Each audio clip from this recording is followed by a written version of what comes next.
Weddings average between 200 and 300,000. That's a down payment on a house. So if they're paying for a lot of it, then they want to have a lot of say in it.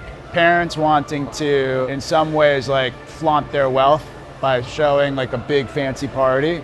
요즘 한국에서 결혼식 한번 하려면 숨만 쉬어도 돈이 깨진다는 말이 절로 나오죠. 치솟는 예식장 비용에 스드메 패키지까지. 결혼 준비가 축복이 아니라 거대한 비용 부담으로 다가오는 게 우리 현실인데요. 그렇다면 세계에서 가장 물가가 비싸다는 도시 뉴욕 사람들의 결혼식 풍경은 어떨까요?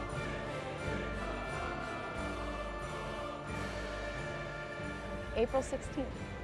I'm an attorney, so a lot of my colleagues and best friends are willing to pay more for weddings, and I find that in New York and LA, weddings can be more expensive. In my social circles, weddings average between 200 and 300,000. And do I feel personally stressed about it?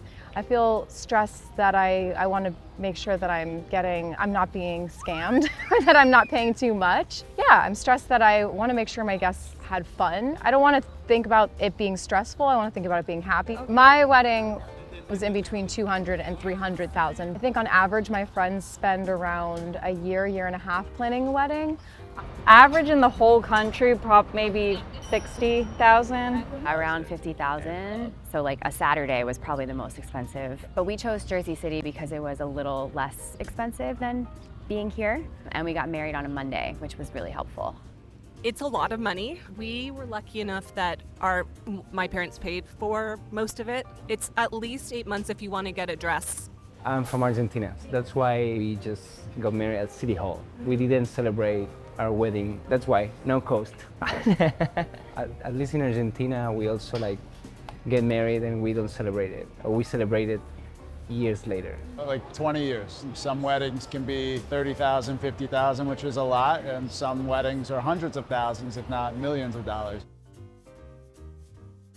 In my community, usually it's the female that pays. My friends who don't necessarily come from more wealthy families, they split the costs. Whoever has the better job pays more.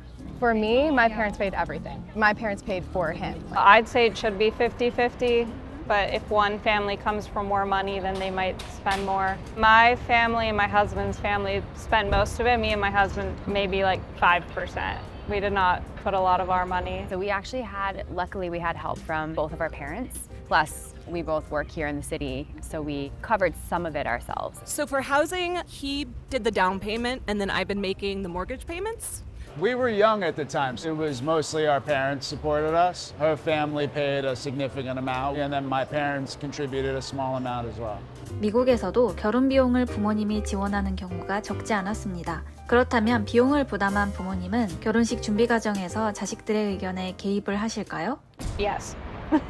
Usually they have more opinions and would argue with the couple if the couple wants something else. So if they're paying for a lot of it, then they want to have a lot of say in it. My dad did try to invite our extended family that we didn't really want there. I had said to him, well, if you want to pay for their plates, then we can do that, but they're not on our list. And we actually ended up not having them there. Her parents graciously paid for it, but there's a level of, Mom, this is what I want, not what you want.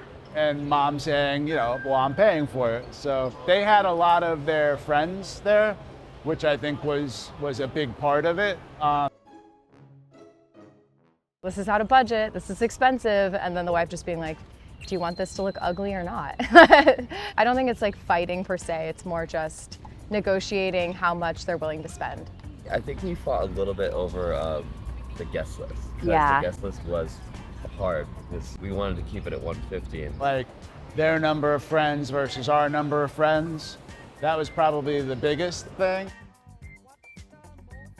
Obviously how expensive they are. I look at $200,000 and I think that's a down payment on a house, or that is college tuition, and is it worth it for a wedding?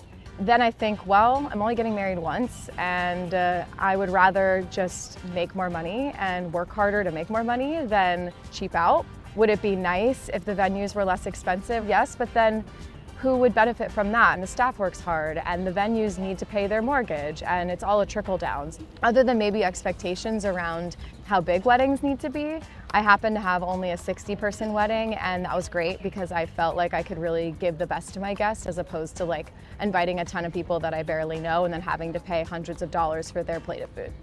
It's a very long day, and you spend a lot of time getting ready for it. Like, go on a diet, you exercise, then day of, you're up at 7 a.m. getting your hair and makeup done, and then your obligation is to talk to people and like greet everyone and make sure that they feel welcomed. So it's a long day. Parents wanting to, in some ways, like flaunt their wealth by showing like a big fancy party, and I think that it should be less of that and more about just like being there for the special moment. You can have like a bag of peanuts. It doesn't need to be this elaborate dinner. It's just a good time, and be there and have fun and be in a nice setting. Some of it's just so overdone. Instagram helps push that, and people want to be fancier and fancier and post pictures. But I think if that could be lessened in just the simplicity of like, beautiful service, having like your family and close friends there to be, witness to that and celebrate with you is the most important thing.